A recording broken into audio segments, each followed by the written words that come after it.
Thank you, folks. I'm giving you a moment to catch your breath. I'd like to welcome Elizabeth Cammons, who is a board member of 3GNY, to join us for this conversation. And that will be my first question. Don't worry. Thank you so much for being here. Hi, good evening, everyone. Thank you for having me, and thank you for allowing 3GNY to represent our organization tonight after this very interesting and intense screening. So to answer your question, 3GNY is an educational nonprofit organization started about 15 years ago by grandchildren of Holocaust survivors. The idea behind the organization was that the grandparents of these grandchildren were dying out and dying off, and we wanted to ensure that their stories would not be forgotten. So as the last living link to our grandparents' stories, this organization was started. And essentially, we have trainings where grandchildren of survivors go through an instructional training where they kind of curate their grandparents' story if they don't know it already, and then they're able to present it to schools, to public schools throughout New York City. But we are expanding a lot. We're now in Philadelphia and New Jersey and Miami, and we're not just going into public schools, we go into synagogues and Jewish day schools as well, and we also have a lot of other educational programming and events throughout the year. So a film like this gets really interesting. What do you make of a film that doesn't tell the story of the grandparents of the survivors who were grandparents, but rather tells the story of the other side and those grandparents? How does that strike you? So I think this film it's extremely interesting, and I think this is a side that isn't really ever discussed. I think as Jews, particularly individuals who have had, relatives impacted by the Holocaust, you think, well, all Germans are bad. And as I think we've seen in this film, a lot of that generation, of the generation of Nazis, they haven't really changed. But I do think what's so important is for people to recognize that, and that also, having had the experience myself to go to Germany several times and meet with individuals of younger generations, I think that the country has changed a lot. But I think until essentially this generation kind of died off, and could Germany really reconcile with its past and move on and commemorate and acknowledge what happened? I think it's very upsetting to see, complete denial, but I think we all know that it exists, and there is no denying that, which is why it's so important to educate students and educate those who have no idea what happened. So one of the fascinating things I find about this film is, yes, they show the deniers, they show the haters, and at the same time, it shows people who are completely, traumatized and torn up about this, and gives really a diverse look at what it means, what we've always seen. I think, especially in cinema, we've seen Nazis as one thing. And they could sometimes be heroic. Sometimes there's that one Nazi, there's Schindler. But really, to give this nuanced view on the people, what are your thoughts on? So I think my grandfather was German, and he was a survivor, and he was very proud of his German roots all throughout the remainder of his life, even being forced out. And my grandmother was as well. They both survived Kristallnacht, and then their story goes on from there. But I think what is so interesting, and this could also be because I'm a product of having German Jewish grandparents, is that my grandfather always said, not all Germans are bad. And if you were to put yourself in that situation, and if you would be killed, or your family would be killed by going against Hitler and the Nazi regime, would you do that? And we'd all, as we think we saw in this film, we'd like to say that we would, but it's really hard to put yourself in that perspective when you're not going through it. And it's wonderful to be so idealistic, but when it really comes down to those, life or death situations, it's really hard to say what would I have done. So I think, to see all of those perspectives, it makes you realize that that there's trauma on both sides of the aisle, for obviously all of the millions of Jews that were affected, but also by the Germans, that their whole country was like eviscerated, and it's still, I think, taking generations to rebuild that and for them to come to terms with their past. So I think it is very interesting, and I think it's very true and telling. And, hopefully the younger generations who didn't ask questions because that was the culture, they were, don't ask, don't even question what your uncles, your grandmothers, whoever did. I think slowly people are starting to ask questions and see, and hopefully, it won't ever happen again because the younger generations are more aware. And for us today, you bring us to this point of like, why is it important for young people to see a film like this today? What is this supposed to give them? Okay, they could talk about the past. This is a great history lesson, but what is its relevance to now? Well, I think the relevance is to show, it did really happen, and people do really feel this way. And I think sometimes, in schools today, maybe you are so removed from this. This was another century ago, and even in terms of hate and realizing how visceral it is and how people really do have that hate. But, when I think some of the individuals in the film mentioned, like, well, when I knew the person, the Jew in school, or I knew them and like they weren't really that different than me. So I think the importance is to really recognize people's differences. And when you're speaking to students at a young age, people aren't born to hate. I think that's number one. And if students and people can really be educated in terms of differences of others, and yes, we can try and coexist in this world, hopefully, things like this won't happen again. But the fact that you have, these records of these oral, this oral history of Nazis still saying, like, I don't regret what I did. I think it's so chilling and so jarring, and it really brings to light the magnitude of what happened. The director, Luke Holland, opens the film with a quote from Primo Levi. I'm not going to be able to quote it directly, but talking about how there are that monsters are very hard to find out there. It's actually these monstrous acts are done by the common man. And I think in much of this film we get to see those interviews, not just with like, yeah, we've seen the Eichmann trial, we've seen kind of the people on top, we've heard those testimonies. It's the fact that it's the common man, and that's to me that's how atrocities happen. It's with the man on the street, and that's something that I think is obviously relevant to all of us today, in many ways for wherever we're going to take a stand and for wherever we're going to have an impact. But also it helps us understand better how that this is not so different. This is not made. This was not done in some other time when things were very different. This was done by people that had very normal lives. Mm-hmm. And also, I think when you see it, you look at if you just were looking at the individuals, you say, oh, that he looks like a Zadie or she looks like a Bubby. They are like nice elderly people, but then they open their mouth and they talk, and you realize, wow, that's so different. That's nothing like what I know or what I want to be a part of. So yes, I think also, you realize that like small acts build up to bigger acts. And that's why it's so important to stop things and speak up and speak out. Even if you see a small injustice, that small injustice rises to something even greater. I'd love to take a moment also to make you a part of this conversation, to bring in your questions, your comments, your thoughts. I'll note that unfortunately Luke Holland, the director, had passed away and finished the film, had worked on it for 10 years, but unfortunately didn't get to see it all the way through its distribution. But I think Focus Features is doing an amazing job in making sure it gets out there. I see some hands up, so we'll pass a microphone around. Yeah, hi. Very good film, very important. I lived in Germany many years ago, and I was very interested in all that because my father is a Holocaust survivor.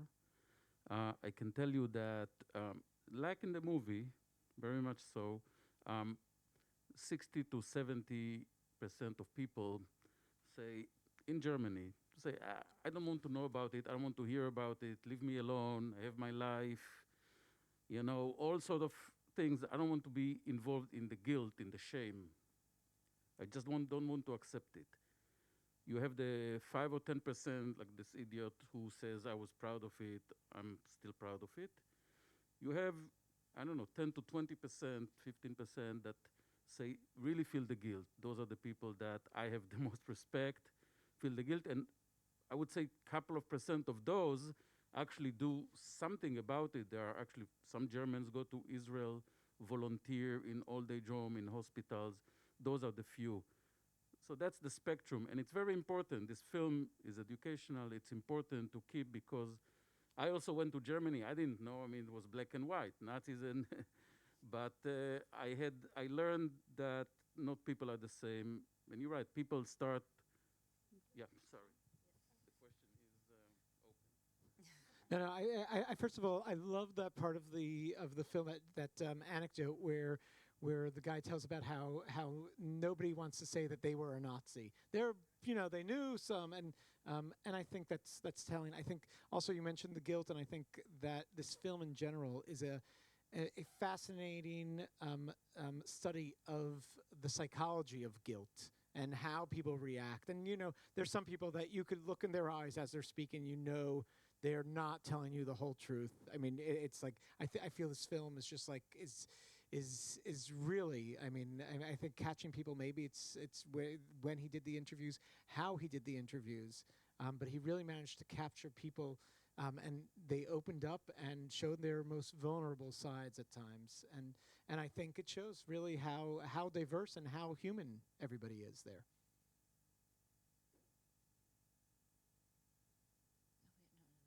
I just wondered if you have any idea how he actually found the people to interview, how people were willing to sit down and actually talk to him. Do you have any insight into that? And anything about the film? So we did an interview when we showed this film virtually. We did an interview with the head of the Shoah Foundation, who were part of making this film and very close to the director as he made it. And we'll share that. Check your emails tomorrow. We'll share that clip with you. Because I think there's a lot of questions that are answered there. But from what I recall, it was again a work of 10 years, and people were sometimes coming to him at a certain point. But he's a German Jew who came into people's homes and was welcomed in and asked them these questions and would spend time with them, and was kind of was really good at getting people to feel comfortable enough to speak to him. And sometimes they wanted to tell it. Sometimes it would come after spending enough time drinking tea together. But he really just walked the streets in some ways, and I think you see some scenes there in the in kind of a nursing home where you see that he's really like setting it up. Let's sit down. Let's sit right here, and I'm going to ask you some questions. Of course, some was done with also some deep research too. This became a real topic that he wanted to explore.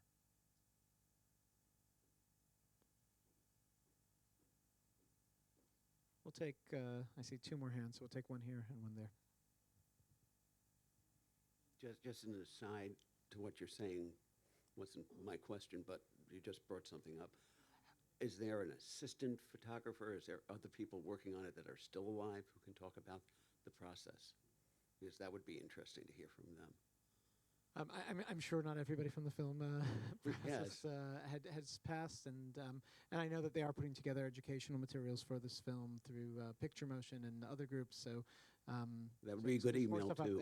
But the Shoah Foundation has taken this film on as really, and it's interesting because the Shoah Foundation collects the testimonies of Jews, and to be behind this film is an interesting statement that I think is an important one too. Well, but my question, but that was coded to your observation or your statement. A friend of mine who's now turning about 90, American, who in 59 or 60, he went to Germany, young man, to sow his wild oats. I know, Germany, sow your wild oats. But he said to me, and this was only earlier this year, said to me that the children of the participants in the war, of that generation, were saying to them, not there was enough children, he heard about it, that what did you do to us? What did you do to Germany? I mean, what, 20 million Germans were killed in this. What were you thinking? And I wonder if anything that you ever came across addressed, because I had never heard that before. And if I asked him about it like a couple of months ago, he completely forgot he even said this to me. So I wonder if that has ever been addressed, because that's very interesting. Do you want to talk a little bit about the generational divide? I think Yeah, that's a part of it. Sure. So when on a few of the trips that I've been to Germany, I've encountered non-Jews there who have done a lot of research into their family's past. And I think it took to get to the grandchildren, really, like it did for almost like the individuals like myself in 3GNY, to be able to ask the questions, because there's that, the grandparents, whether it's the survivors or the Nazis, it's almost like their children were, so affected by their experiences that then the grandchildren could become almost a little bit disassociated, and it was a separation so that they could ask the questions. And a lot of them did have very interesting or special close relationships.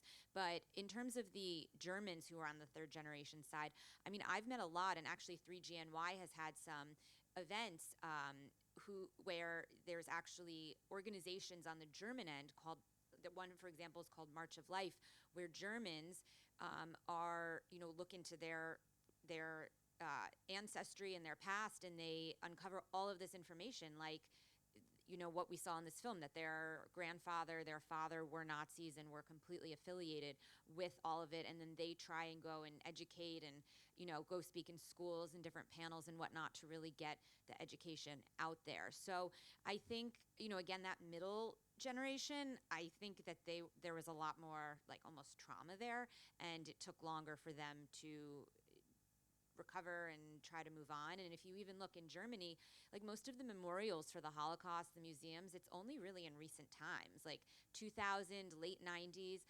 It took a really long time for the country to come to terms and be able to actually move on. And some also compare that to second generation survivors, that also there was a little bit of a silence, and it's really the third generation that's able to reopen it up and re-examine and come into there with a lot less trauma. And that happens in a lot of films. I'll recommend The Flat, if anybody's seen The Flat. Fantastic documentary, one of the best documentaries. It's Google it. It's out there. It's possibly there I'm sure it's on Amazon. And The Flat is about, it follows a second generation and third generation going to explore kind of the relationships that their grandparents had between Germans and Jews, and Israeli Germans and Jewish and Germans in Germany. And it's fascinating to see there how the generations react differently. We'll take these last two here. We're going to pass you the microphone. Just grab the microphone there. Oh, I don't know. I consider myself sort of an expert on this matter. I was an interviewer for Spielberg, and I did quite a number of interviews, and I've been to Germany a number of times, and I've had very conflicting thoughts over the years. For many, many years, I really thought there was something very unusual about the German race, and I remember going to a battlefield cemetery where they had German crosses in Normandy, near Normandy, and in my eye, the cemetery was nowhere big enough for my appetite. But I've come to realize, one, it can happen anywhere. That's number one. And through the indoctrination with young children, and they're all walking around in the nice brown shorts and doing exercises. It can happen here. And I think it could happen easily. Lastly, I wish they would have spent a little more time. I noticed I've been a little bit involved in documentaries where they would have followed up on what those few people, what did they do did they do from 1939 to 1945? Anyway, the topic is endless. There's more written about the Holocaust than almost any other subject in the history of mankind. That's what But I think you make a fabulous point that I think this film, by humanizing everybody there, by showing all these grandparents telling their stories, it brings it back home that this could happen anywhere. You know, bad leadership, bad direction, enough bad people to get together that it can drive other people to do things. And I will say that I do think that the film actually, to your final point, that the film actually connects everybody in an interesting way. It's edited in a really interesting way that he allows the story and the questions to be answered by multiple people, and not stay just with one voice leading it. It's not one interview and then going to the next interview, but actually kind of like brings in different perspectives to each voice, and I think that adds a little bit to understanding who these people were. And where they were at different times, who could answer certain questions and who can't. We have one last question down here. I just want to make two things. One, talking about how it was filmed, the person who felt the most remorse, who had been a prison guard, he was filmed in front of a big group of people at a table, a school or whatever. The others weren't. They were all one-on-one interviews, and you never saw, who the interviewer was, which I thought was interesting. But I wanted to talk about an experience I had. In the 70s, I had just graduated college, and I was on a train going from Hamburg to Paris, and I spoke to some German students. They were still being indoctrinated in the mid-70s. Yeah, I just want to make that point. And one question, are you presenting this to parochial schools and Catholic schools also, 3GNY? Yes, we're going to essentially any school that will have us. It's been a challenging year. Actually, last year was our best year ever, even despite COVID, because we were able to take everything to Zoom, and anyone anywhere can listen to these presentations.